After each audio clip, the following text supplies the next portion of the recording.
Hello students, welcome to Statisticpedia. Now here we will continue the part 2 for the chapter of probability.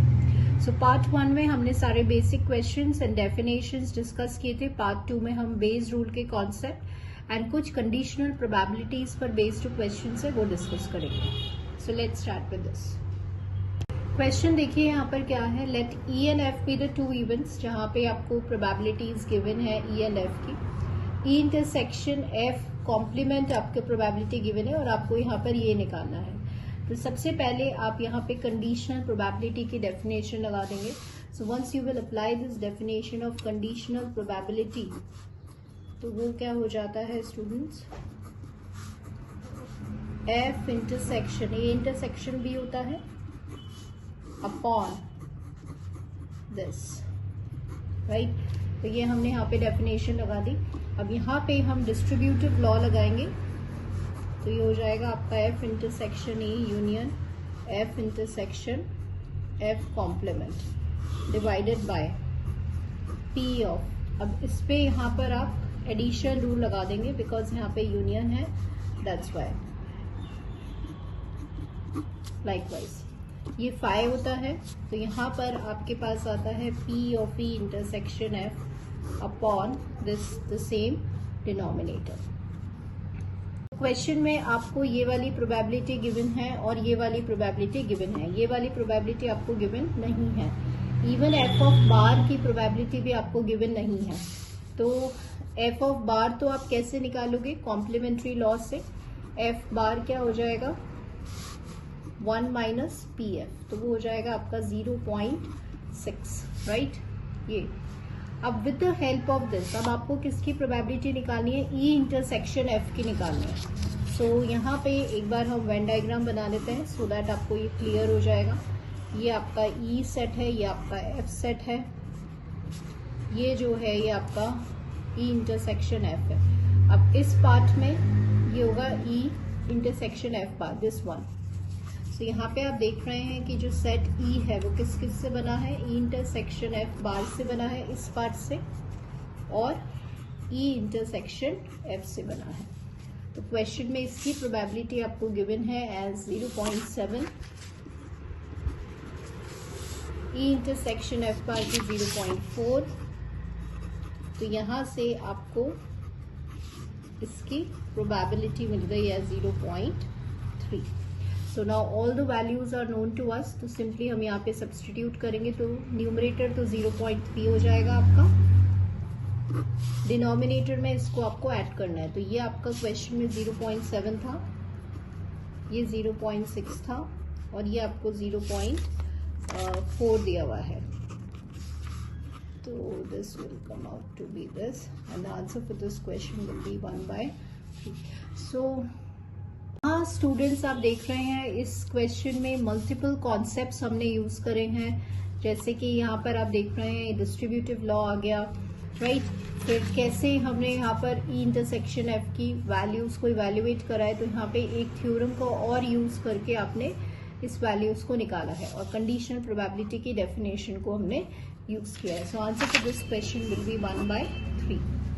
Next question देखिए.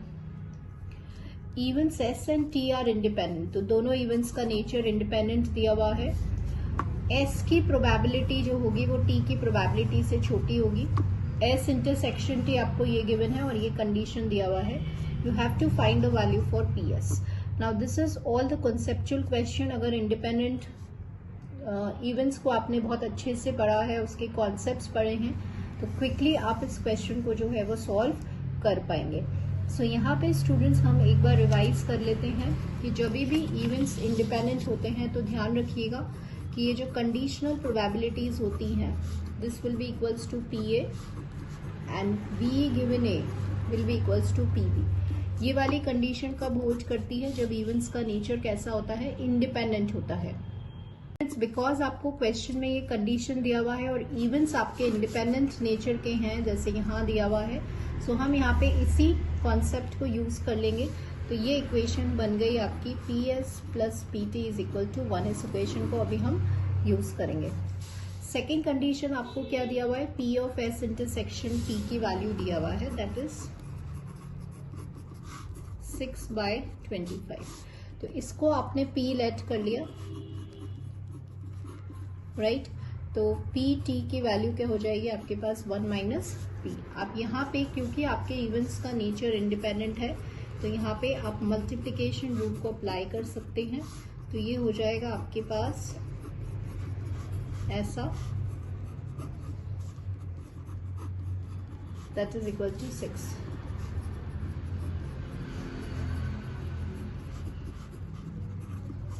तो यहाँ पे हम इसको factorise कर देते हैं।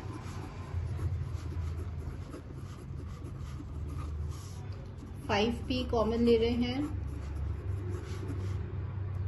2 कॉमन ले लेते हैं।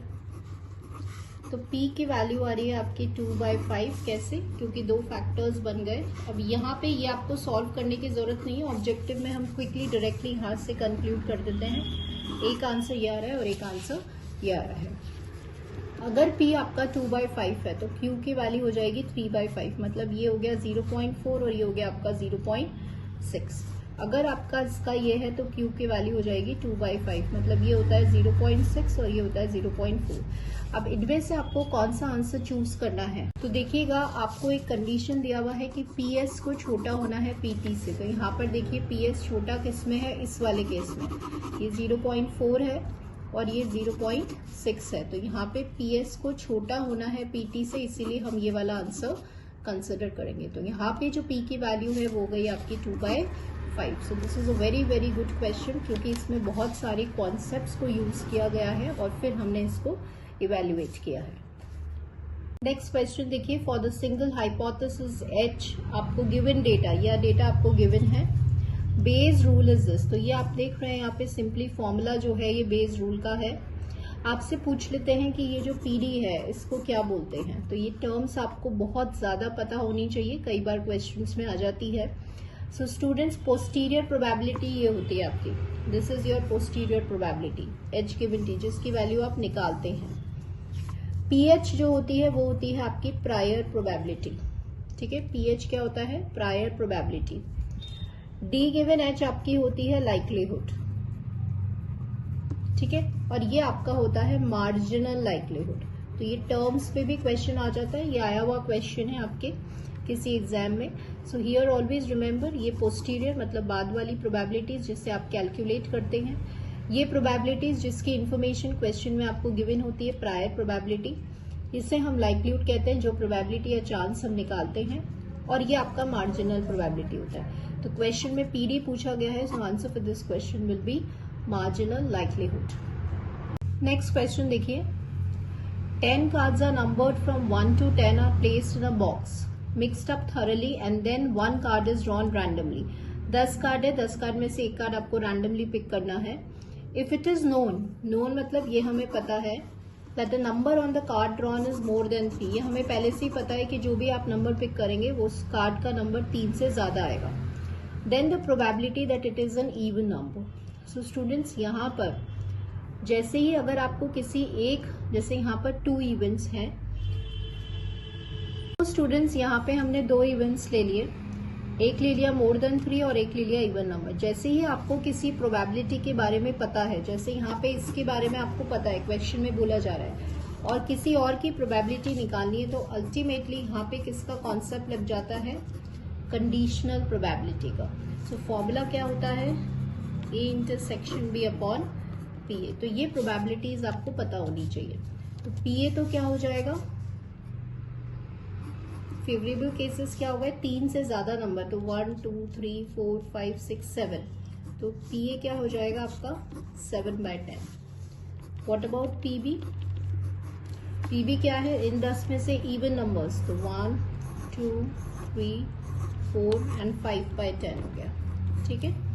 और कॉमन कौन से हो जाएंगे? जो 3 से ज्यादा होने चाहिए और इवन होने चाहिए। तो कितने हुए? 1 2 3 एंड 4, 4/10 हो गया। So just substitute over here 4/10 and 7/10. So answer will be 4/7. Question easy था, इसमें कुछ कैलकुलेट, हमें बहुत डायरेक्ट क्वेश्चन मैंने रखा है, but here I want to make you understand, यहाँ पे मैं चाहती थी कि आपको समझ में आए कि कब हम कंडीशनल प्रोबेबिलिटी को यूज करते हैं। इसीलिए मैंने ये क्वेश्चन लिया है कि अगर एक इवेंट की प्रोबेबिलिटी के बारे में पता है और दूसरे की प्रोबेबिलिटी को आपको फाइंड आउट करना है, then we use this case of conditional probability. So answer for this question will be 4/7. Now here we understand one more question. A certain disease is difficult to diagnose and the probability of correctly diagnosing the disease is 0.6. कोई disease को आप correctly अगर आप उसका पता लगा लेते हैं तो उसकी प्रोबेबिलिटी जो है वो 0.6 है। If any patient after the correct diagnosis has a 40% chance of dying, diagnosis के बाद भी जो प्रोबेबिलिटी है उनके डाइंग की, दैट इज 40% दिया हुआ है। However, an incorrect diagnosis enhances the probability, और अगर उनका डायग्नोसिस, उनका ट्रीटमेंट अगर गलत हो जाता है, उसके बाद जो चांस है डेथ की वो उसमें दिया हुआ है 0.7. If a patient died after the treatment, then the probability that disease was diagnosed correctly, अगर पेशेंट जो है that patient has died treatment के बाद भी, लेकिन आपको यहाँ पे ये प्रोबेबिलिटी निकालनी है कि जो डिजीज था उसको करेक्टली डायग्नोस किया गया था। ठीक है, तो ये जो इस टाइप के क्वेश्चंस होते हैं इसमें हम बेस रूल या बेस कॉन्सेप्ट को यूज करते हैं। तो सबसे पहले जो प्रोबेबिलिटीज, हम प्रायर प्रोबेबिलिटीज देखते हैं, जो प्रोबेबिलिटीज जिसके बारे में आपको पता है। इवन हमने यहाँ पे एक इवेंट ले लिया फॉर द करेक्ट डायग्नोसिस और वो आपको दिया हुआ है 0.6। E2 आपका इनकरेक्ट डायग्नोसिस हो गया तो वो हो जाएगा 1 में से माइनस कर देंगे 0.6, दैट इज 1.4। यहाँ पे एक आर्बिट्ररी इवेंट ले लिया, that is death of the patient, right, और वो आपको क्वेश्चन में दिया हुआ है 0.40, राइट। और अगर पर्सन की डेथ हो जाती है और डायग्नोसिस अगर इनकरेक्टेड है तो वो 0.7 गिवन है, मतलब ए गिवन E2 गिवन है। तो बेस रूल अप्लाई करेंगे और क्वेश्चन में दिया हुआ है if the person has died, मतलब ए इवेंट अगर ऑलरेडी हो चुका है तो आपको क्या निकालना है, probability that a disease was diagnosed, this you have to find. So you have applied this rule. यहाँ पे हमने बेस फॉर्मूला इंप्लीमेंट कर दिया। तो यहाँ पे आप देख रहे हैं कि 6/13 जो है इसको 4 से कैंसिल आउट किया, तो 6/13 will be the answer for this question. So इस टाइप से आपके बेस रूल के क्वेश्चन सॉल्व होते हैं। और अभी हम लेते हैं एक next very very good question, और it is a repeated question जो बहुत एग्जाम्स में आया हुआ है डिफरेंट वे से। So in a test, an examinee either guesses or copies or knows the answer to a multiple choice question. कोई exam हो रहा है, कोई टेस्ट हो रहा है, और जो एग्जामिनी है या तो वो आंसर का सही आंसर उन्हें पता है, या फिर वो कॉपी कर रहा है, या फिर वो गेस कर रहा है। तो यहाँ पे 3 इवेंट्स है, E1, E2 and E3 with the 4 chances. The probability that he guesses 1/3 and the probability he copies the answer is 1/6. तो आपको 2 probabilities given है E1 और E2 की, ठीक है। The probability that his answer is correct given that he copied is 1/8. Then the probability that he knew the answer to a question given that he correctly answered it is be what? So a very good question. तो समझते हैं इस question में क्या क्या given है। सबसे पहले तो स्टूडेंट हमने यहाँ पे 3 इवेंट्स लिए कि वो जो है स्टूडेंट वो अगर गैस कर रहा है तो वो प्रोबेबिलिटी गिवन है, कॉपी है E2 हमने कोई कॉपीज तो वो प्रोबेबिलिटी गिवन है, और E3 हमें यहाँ पे निकालना है जो क्या है, ही नोज द आंसर। ठीक है, तो अगर person if he makes a guess तो वो 1/3 है, तो इसकी प्रोबेबिलिटी हो गई आपकी E1 की हो गई 1/3, and the probability if he copies the answer is 1/6। अगर वो स्टूडेंट कॉपी कर रहा है तो उसकी प्रोबेबिलिटी 1/6 है। अब E3 नहीं दिया तो आपको पता है कि जो इवेंट्स का नेचर होता है वो कैसा होता है, म्यूचुअली एक्सक्लूसिव एंड एग्जॉस्टिव होता है। ठीक है, तो ये इसका सम 1 हो जाएगा।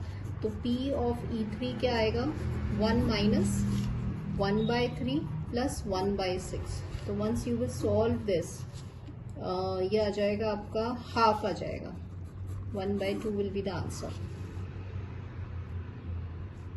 अब नेक्स्ट देखिए, अब हम एक नया इवेंट चूज करेंगे। नया इवेंट क्या हो गया, यहाँ तक आपको प्रायर प्रोबेबिलिटीज आपने कैलकुलेट कर ली। The probability that is answer is correct. अब यहाँ पर आपने आर्बिट्ररी इवेंट हो गया कि इस आंसर इज करेक्ट आंसर। तो A given E1, A given E2 और A गिवन E3, ये लाइक्लीहुड हमें चाहिए। नाउ अब हम यहाँ पे इन प्रोबेबिलिटीज को इवेलुएट करते हैं। क्वेश्चन में क्या कह रहे हैं, the probability that his answer is correct given that he copied, अगर उस स्टूडेंट ने कॉपी किया है और आंसर करेक्ट है तो 1/8 है। तो कॉपीज का E2 था, तो ये आपको गिवन है। ये दो प्रोबेबिलिटीज आपको निकालनी है। तो स्टूडेंट अब ये इंपॉर्टेंट क्वेश्चन यहाँ से आ रहा है, ये तो सब गिवन था। अगर आपके पास 4 ऑप्शंस होते हैं, राइट, 4 ऑप्शंस होते हैं, उसमें से वो स्टूडेंट को क्वेश्चन अगर वो नहीं आता है तो वो गैस करेगा, ठीक है। तो आंसर तो एक ही करेक्ट होने वाला है, गैस करेगा तो 4 में से एक ही होने वाला है।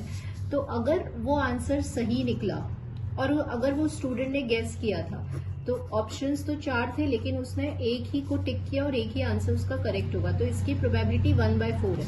ये आपको क्वेश्चन में कहीं नहीं मिलेगा, ये आपको प्रैक्टिकली और लॉजिकली सोचना है, इसलिए ये क्वेश्चन बहुत इंपॉर्टेंट है, ठीक है। ध्यान से समझिएगा। जैसे अगर आपको कई बार होता है ना कि हम कॉम्पिटिटिव एग्जाम में 4 होते हैं, हम तुक्का लगा देते हैं कि यार ये सही, और वो सही हो जाता है। तो यहाँ पे वही वाली बात हो रही है कि आंसर सही हो गया और उस पर्सन ने, स्टूडेंट ने जो है वो गैस किया था, तो वो क्या हो गया 1/4, ठीक है। अब यहाँ पे देखिए, यहाँ पे उसमें क्या है, आंसर तो करेक्ट है उसका और स्टूडेंट को पता था, तो फिर फॉर श्योर इवेंट होता है वो।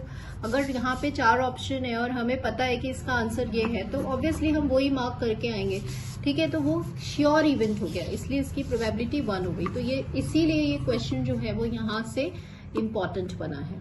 अब आपसे क्वेश्चन क्या पूछा जा रहा है कि given that he answered correctly, he new the answer, आपको प्रोबेबिलिटी निकालनी है कि उसको आंसर आता था, मतलब आपको E3 गिवन A की प्रोबेबिलिटी निकालनी है। तो प्रोबेबिलिटी ऑफ E3 तो कितना था, हाफ था।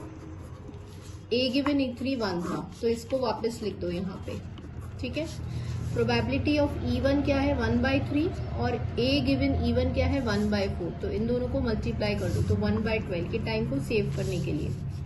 फिर प्रोबेबिलिटी ऑफ E2 1/6 और A गिवन E2 1/8, तो 1/6 into 1/8 is 1/4। So just take the LCM.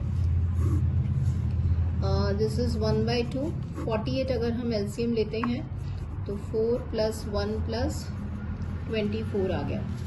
So ये आपका आ जाता है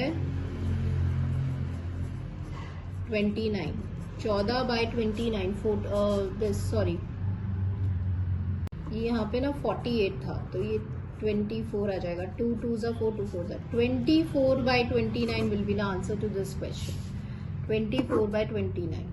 बट यहाँ जो पॉइंट है स्टूडेंट्स, ये तो आप सब सॉल्व कर लेंगे क्योंकि बेस रूल को किया है, बट ये this is a major point, क्योंकि ये दोनों ही जो है वो आपको क्वेश्चंस में गिवन नहीं है। तो यहाँ हमने श्योर इवेंट या सर्टेन इवेंट का कॉन्सेप्ट यूज किया है, क्योंकि अगर उसको आंसर आता है तो ऑब्वियसली वो करेक्ट ही होने वाला है, that's why it is a sure event. और इनको लेने का this is a very very good question, जहाँ पे हमने बेस रूल के कॉन्सेप्ट और कुछ डेफिनेशंस को यूज किया है। आपके लिए वीडियो हेल्पफुल है, या अगर आप किसी टॉपिक पे चाहते हैं कि मैं वीडियोस बनाऊं तो प्लीज आप कमेंट करें, कोई क्वेरी है तो कमेंट करें। And thank you students for watching this video.